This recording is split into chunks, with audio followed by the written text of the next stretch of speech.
कर सकते हैं कि राजनीति के लिए सिर्फ नरेंद्र मोदी राजनीति कर रहे हैं क्या? कन्हैया कुमार राजनीति नहीं कर रहे? क्या लालू यादव राजनीति नहीं कर रहे?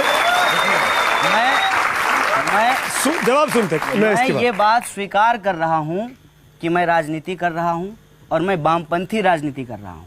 मैं मैडम से और उनके जो मास्टर हैं उनसे अपील करता हूं कि वो भी ये स्वीकार करें कि वो राजनीति कर रहे हैं और वो नाथूराम पंथी राजनीति कर रहे हैं। यही बात है, इसको स्वीकार कर लीजिए।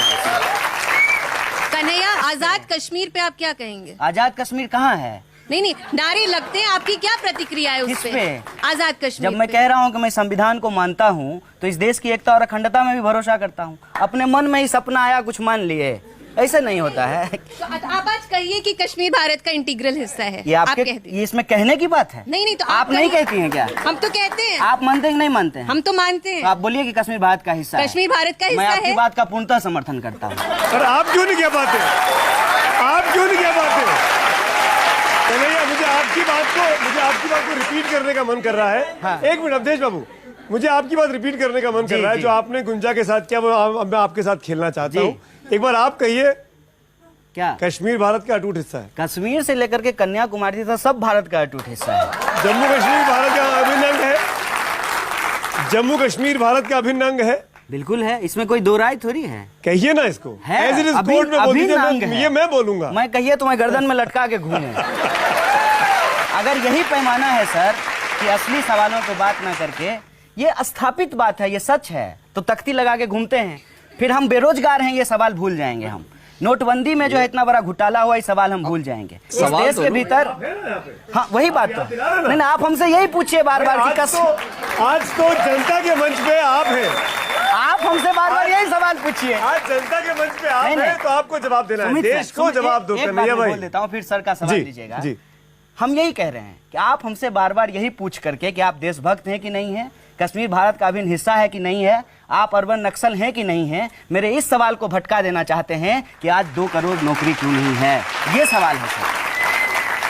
ये असली मुद्दे देश के कन्हैया कुमार तय करेंगे। नहीं, जनता का सवाल, जनता का मुद्दा है ये। शिक्षा सिर्फ मेरे लिए है सर। सुनिए मेरी बात, आप अपने बच्चों को स्कूल नहीं भेजते हैं। आपको इस बात को आप समझाना अपने बच्चों को स्कूल भेजते हैं कि नहीं भेजते? आप मुझसे सवाल पूछ के क्या साबित करना चाहते हैं? नहीं तो आप कहते हैं आप भी स्कूल जाते हैं, मैं भी स्कूल गया था। इस देश का आप भी कॉलेज गए, मैं भी कॉलेज गया। जेएनयू जैसे कॉलेज गया, मैं साधारण से कॉलेज में गया। तो आप बहुत बड़े कॉलेज में पढ़े, मैं साधारण से कॉलेज में पढ़ा। आप बहुत अव्वल दर्जे के छात्र हैं, मैं बहुत ही निम्न दर्जे का छात्र हूँ। तो देश का असली मुद्दा जो है वो शिक्षा है कि नहीं? कन्हैया, सब कुछ है।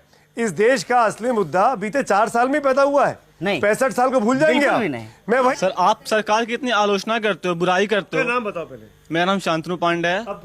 आप सरकार की इतनी बुराई करते हो, आलोचना करते हो, तो आप ही बता दो कि आपको सरकार के 5 अच्छे काम क्या लगे?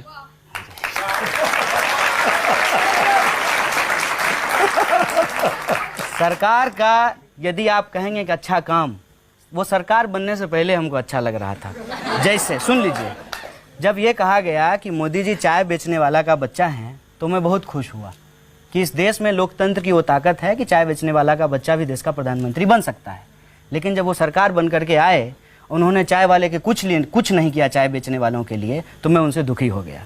दूसरा सवाल, वो कहते हैं कि मेरी माँ बर्तन मांजती थी। मेरी माँ भी आंगनबाड़ी में काम करती है। इसको मार्केटिंग करने का सवाल नहीं है। सरकार जो है, सरकार जिस तरीके से मार्केटिंग की है वो सुन करके बहुत अच्छा लगता है। डिजिटल इंडिया हो, स्टार्टअप इंडिया हो, स्टैंड अप इंडिया हो, सुनने में बहुत अच्छा लगता है।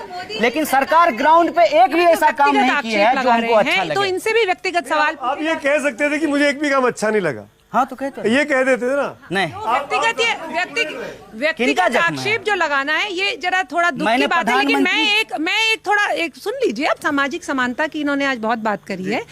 तो इनसे ये पूछा जाए कि इन्हीं की पार्टी के, अभी इन्होंने सीपीआई ज्वाइन कर लिया है, तो इन्हीं की पार्टी के इनके बहुत ही करीबी मित्र लोग हैं जिन्होंने इन पे और इनके संगठन पे जातिवाद का आरोप लगाते हुए जो है त्यागपत्र दिया है और कहा है कि हम पार्टी तक छोड़ रहे हैं। तो उस विषय में ये क्या कहना है? क्योंकि व्यक्तिगत इन्होंने आक्षेप लगाने शुरू किए। जल्दी से तो 10 सेकंड। उस विषय में हमने पहले ही कह दिया है कि इस देश के भीतर जब भी कोई आंदोलन खड़ा होता है तो उस आंदोलन को भीतर से तोड़ा जाता है। हार्दिक पटेल के साथियों को बीजेपी के नेता पैसा दे रहे थे, उसका वीडियो आया था, याद है ना आपको? चुनाव, जब गुजरात का चुनाव हो रहा था, और जब गुजरात का चुनाव खत्म हो गया है तो उस हार्दिक पटेल के साथी की कोई बात नहीं हो रही है। हम सही हैं कि गलत हैं सुनिए ना, आरोप होता है, हम सही है कि गलत है ये इतिहास तय करेगा मैडम, ये इतिहास तय करेगा। आप दोनों को रोकूंगा, गीता जी और कन्हैया, आप दोनों को रोकूंगा वक्त की